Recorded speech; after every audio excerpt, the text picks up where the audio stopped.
205 নিচে দেওয়া হচ্ছে।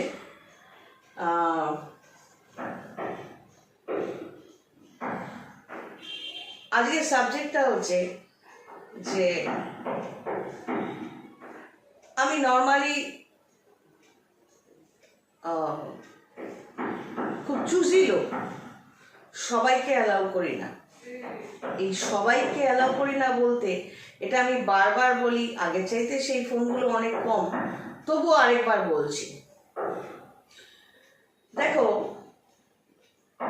লাইফে মানে আমরা শুনে এসেছি, অনেকেই বলে না বয়স্ক লোকেদের কথা শুনতে হয়। তো দুজন লোককে সিলেক্ট করো, দুজনেরই ধরো 50-60 বছর। এই 60 বছরের লোকটি স্ট্রাগল করতে করতে, হয়তো সোনা চামচ মুখে নিয়ে কেউই জন্মায়নি, স্ট্রাগল করতে করতে কোনো স্পিরিচুয়াল গাইড, জ্যোতিষী, তান্ত্রিকের সাহায্য নিয়ে, তার সাহায্য নিয়ে নিজেকে এস্টাবলিশ করেছে, সাকসেস পেয়েছে। এখন নিজের জায়গায় বসে সে আরামসে সকালবেলা ঠাকুর পুজো করে 1 কাপ চা খায়, রুটি খায়, বাজারে যায়, হেলতে দুলতে বিন্দাস আছে। মানে মিলিয়ে আর বলছি না, সাদামাটাভাবে সে বিন্দাস আছে। সুখটা তো নিজের উপর, কার কিসের সুখ। একটা কুকুর, তার এতগুলো মাংসের সুখ, আর একটা ছোট্ট পাখি, তার এইটুকু দানাতেই সুখ। তো এই মানুষটা তার সুখী, সফল বলা যেতে পারে, কারণ সে স্ট্রাগল করেছে।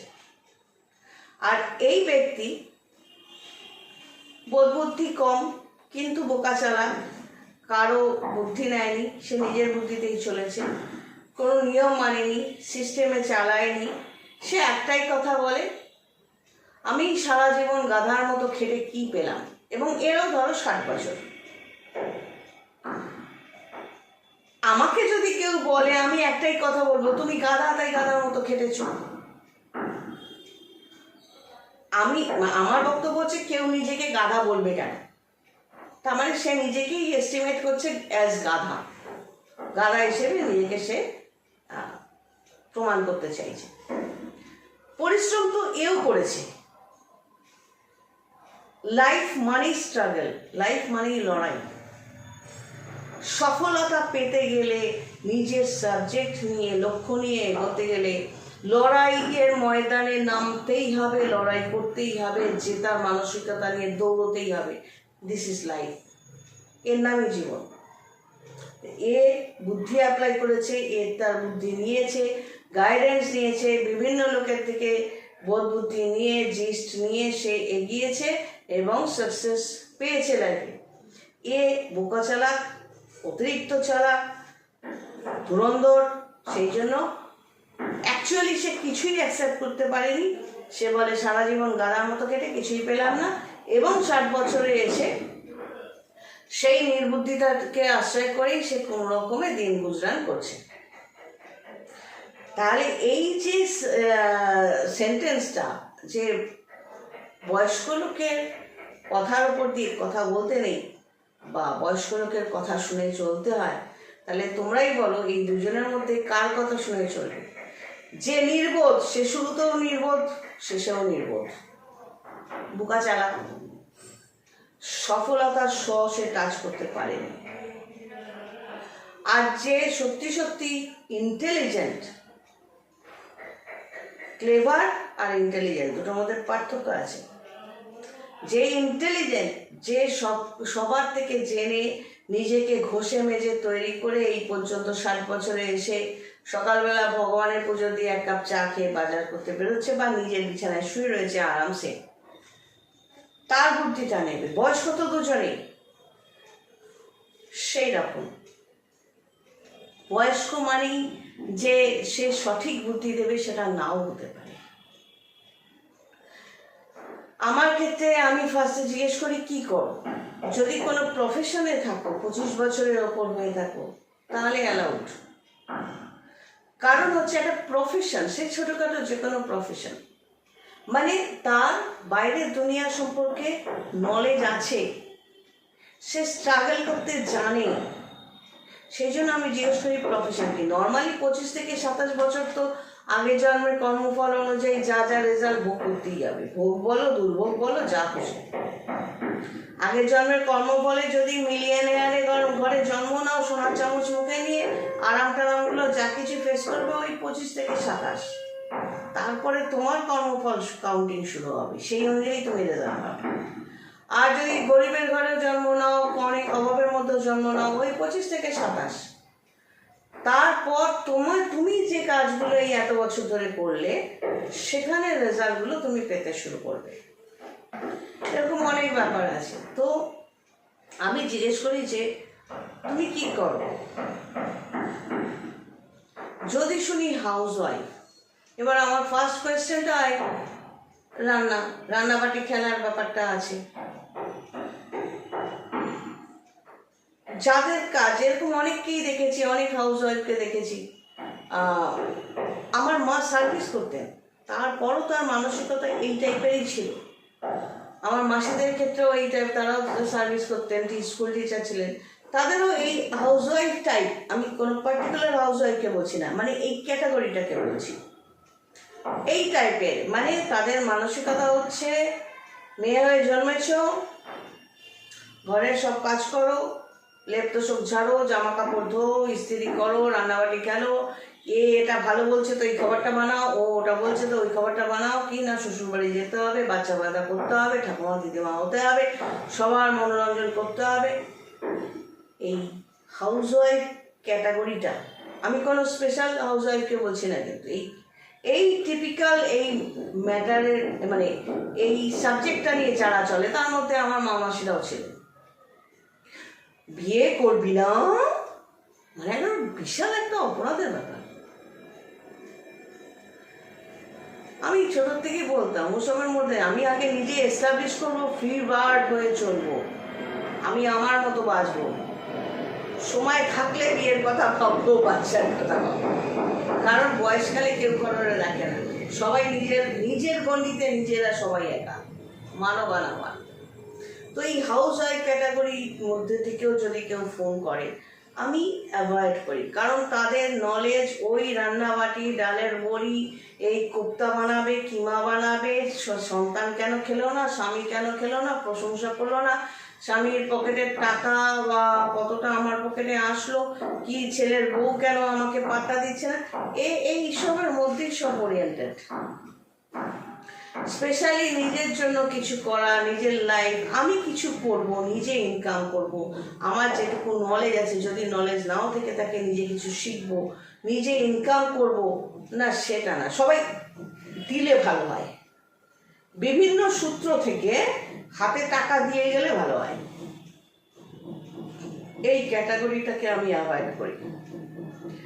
এই জন্যই আমার মা মাসিদের সাথেও, আত্মীয় স্বজনের সাথেও এই জায়গাটাই ক্র্যাশ লাগে, আমি সরিয়ে দিয়েছি সবাইকে। কারণ একটাই, ওই রান্নাবাটি খেলা। আমি এই বয়সেও পড়তে ভালোবাসি, এটা শুনলে প্রশ্নটা আসবে, পড়তে ভালোবাসিস, যেন একটা গু ঘাটার মতো একটা ব্যবস্থা। একটা আমার মায়ের মধ্যে ডুয়াল ক্যারেক্টার ছিল। আমার মা বলতেন বইয়ের মধ্যে থেকে পুরো দুনিয়াটা দেখা যায়, যেটা এখন গুগলের মাধ্যমে হয়। আবার সেই মাই বলতো বিয়ে করে বাচ্চা না নিলে সমাজ কি বলবে, এটাই মেয়েদের জন্য ঠিক আছে, তারপর চাকরি বাকরি করতে দিলে করবি, না করতে দিলে ঘরের কাজ করবি। তো এই যে হাউস মানে এটা তুমি গৃহপালিত পার্সন বলতে পারো, গৃহপালিত প্রাণী, গৃহপালিত জীব, এই ধরনের গৃহপালিত জীব, ডোমেস্টিক ক্রিয়েচার্স বলতে পারো, অ্যানিম্যাল তো বলতে পারি না। তো এই গৃহপালিত জীব যারা রয়েছে, তাদের এই ডোমেস্টিকেশন, তারা যে ডোমেস্টিক গৃহপালিত, এই মেন্টালিটিটা আমি একেবারেই নিতে পারি না। এই ধরনের মানুষগুলো যখনই সামনাসামনি দেখা হবে, খেয়েছেন, রান্না করেছেন, আর এর বাইরে কোনো কথা নেই, কিন্তু আমার স্বামী খাবে, আমার ছেলে খাবে, আমার ছেলের বউ এই করেছে, আমার জামাই এই করেছে, এর মধ্যে ঘুরপাক কাছে, টাইম ওয়েস্ট, সময় নষ্ট করে দিয়ে বেরিয়ে। রাস্তাঘাটে চলতে গেলে আমি অ্যাভয়েড করি, এই রে ডোমেস্টিক আসছে, গৃহপালিত। এর মধ্যে ইয়াং জেনারেশনও রয়েছে যারা বাপ মায়ের পয়সা খাচ্ছে যাচ্ছে, ফুটানি মারছে, পিঠে ব্যাগ নিয়ে সানগ্লাস পরে, নিজে কিছু করছে না, হয় বয়ফ্রেন্ড করে দেবে, নাহলে গার্লফ্রেন্ড করে দেবে, বা গার্লফ্রেন্ডের বাপ করে দেবে, কি বয়ফ্রেন্ড একটা বড় গাড়ি নিয়ে আসবে, নিজের যোগ্যতাটা দেখছে না যে আমি কি। একটা কাঠিমারা শাকচুন্নি ধরো, সেও মেকআপ টেকআপ করে একটা হাইফাই কিছু একটা হয়ে গেল, এবার সে আশা করছে একটা মিলিয়নিয়ার রাস্তায় তার হাত ধরে ধরে হাঁটবে, তাকে সিনেমা হলে নিয়ে যাবে, তাকে তোলা তোলা করে রাখবে। আর কোনো একটা বঙ্গবতী সেও হয়তো একই এক্সপেক্ট করছে, তাকে জামাই হিসেবে কোনো শাকচুন্নির বাবা সিলেক্ট করবে। তো যাই হোক, এই ডোমেস্টিক প্রাণীদের থেকে দূরে থাকতে হয়, কারণ এই ডোমেস্টিক প্রাণীরা যখনই কথা বলে তখন তাদের চিন্তাধারাগুলো ইম্পোজ করতে থাকে, চাপিয়ে দিতে থাকে। এই চাপিয়ে দেওয়াটা বড় মারাত্মক লাইফে। মনে করো তুমি ধরো তুমি পড়াশুনো করছো, ধরো তোমার কালকে পরীক্ষা, এবার এই ডোমেস্টিক কিছু প্রাণী তোমার চারপাশে রয়েছে গৃহপালিত, তারা তোমাকে এক রাতের মধ্যে বুঝিয়ে দিল তুই আর পড়াশুনে কি করবি, কি এমন ছিড়বি, তুই এই কাজটা কর আগে, এইটাই আগে ফার্স্ট প্রায়োরিটি। এই যে ইম্পোজ করলো, মাথার উপর চাপিয়ে দিল, কোথাও তোমার মাইন্ডটা ডিস্ট্র্যাক্ট হয়ে যাবে। যাও বা তুমি তোমার লক্ষ্যে পৌঁছানো, যে ওই পরীক্ষাটা দিলে আমি এইভাবে রেজাল্ট করলে এই জায়গাটায় আমি পৌঁছতে পারবো, ওই যে তোমার চিন্তাধারাটা ডিস্ট্র্যাক্ট হয়ে যাবে, লক্ষ্যচ্যুত হয়ে যাবে। ওই চাপিয়ে দেওয়ার ডোমেস্টিক কিছু প্রাণী যে চাপিয়ে দিল, তুমি ওটা ছেড়ে তাদের কথা ইয়ে করে, তাদের কিছু যাবে আসবে না, লুজার তুমি হবে। এই গৃহপালিত বা ডোমেস্টিকদের থেকে বাঁচতেই হবে। এবার জ্যোতিষের ছকে বোঝাই, মনে করো তোমার মেষ লগ্ন বা রাশি, তোমার অ্যান্টি হাউস কারা, 6th house, 8th house, 12th house, এই তিনটে হাউসের লর্ড মেষ, মেষের লর্ড হচ্ছে মঙ্গল, 6th হাউস, 6th হাউসের লর্ড হচ্ছে বুধ, 8th হাউস, 8th হাউসের লর্ড হচ্ছে মঙ্গল, আর 12th হাউস, 12th হাউসের লর্ড হচ্ছে বৃহস্পতি। এই অ্যান্টি কানেকশনের প্ল্যানেট যদি তোমার লগ্ন বা রাশির সাথে অ্যাটাচ থাকে, কিভাবে তোমার মা হিসেবে থাকতে পারে, বাপ হিসেবে থাকতে পারে, ভাই হিসেবে থাকতে পারে, বোন হিসেবে থাকতে পারে, কোনো ক্লোজ আত্মীয় স্বজন হিসেবে থাকতে পারে, বন্ধু হিসেবে থাকতে পারে, বয়ফ্রেন্ড হিসেবে থাকতে পারে, গার্লফ্রেন্ড হিসেবে থাকতে পারে, প্রতিবেশী, খুব কাছের প্রতিবেশী হিসেবে থাকতে পারে, প্রতিবেশিনী হিসেবে থাকতে পারে, পরকীয়া সম্পর্ক হিসেবে থাকতে পারে। তো বিভিন্ন সূত্র ধরে এই হাউসগুলোর লর্ড যদি তোমার রাশি বা লগ্নের সাথে অ্যাটাচড হয়, মানে সেই ডোমেস্টিক বা গৃহপালিত প্রাণীরা, তখন স্বাভাবিকভাবেই তুমি তোমার লাইফে বারংবার লক্ষ্যচ্যুত হতে থাকবে। কিন্তু তুমি এটা কিছুতেই বুঝতে চাইবে না যে ভালো মানুষের মুখোশ পরে সেই গৃহপালিত প্রাণীরা তোমাকে কতটা লক্ষ্যচ্যুত করে দিচ্ছে, তোমার গোলে পৌঁছতে দিচ্ছে না, তোমাকে বুঝেই যাচ্ছে ওটা তোমার গোল নয়, এটা তোমার গোল, এই রান্নাবাটি করাটাই তোমার গোল, বা ওই চাকরিটা তুমি করবে না, তুমি এটা করবে। এইভাবে বারংবার তোমার প্রফেশন, তোমার লক্ষ্য, সব জায়গা থেকে লক্ষ্যচ্যুত হচ্ছ, ফ্রাস্ট্রেশন চলে আসছে তোমার মধ্যে। তখন এই গৃহপালিত যারা ছিল এবং আছে, তোমার চূড়ান্ত ক্ষতি হয়ে গেলেও তারা তখনও সমালোচনা করবে, হ্যাঁ কিছুই তো করতে পারলো না। সুতরাং এই গৃহপালিত প্রাণীদের কথা শুনে লাইফে চলবে কি চলবে না, নিজের লক্ষ্যের জন্য তুমি ডেডিকেটেড থাকবে কি থাকবে না, সেটা তোমাকেই ডিসাইড করতে হবে, সেটা নির্ভর করবে তোমার লগ্ন রাশির ওপর। লগ্ন এবং রাশি যাদের দুর্বল থাকে তারা এই সেন্টিমেন্ট থেকে, বালতি বালতি সেন্টিমেন্ট থেকে বেরোতে পারে না। আমার মা বলছে আমার ছোট ভাই বোনকে দেখতে হবে। ছোট ভাই বোন তো তুমি পয়দা করোনি, মা বাপ পয়দা করেছে। তো 100% দায়িত্ব তোমার ঘরে কেন আসবে? যে যার নিজের ভাগ্য নিয়ে চলে তারা তাদের ভাগ্য নিয়ে চলবে, তুমি তোমার ভাগ্য নিয়ে দৌড়ো, সেটাই হওয়া উচিত।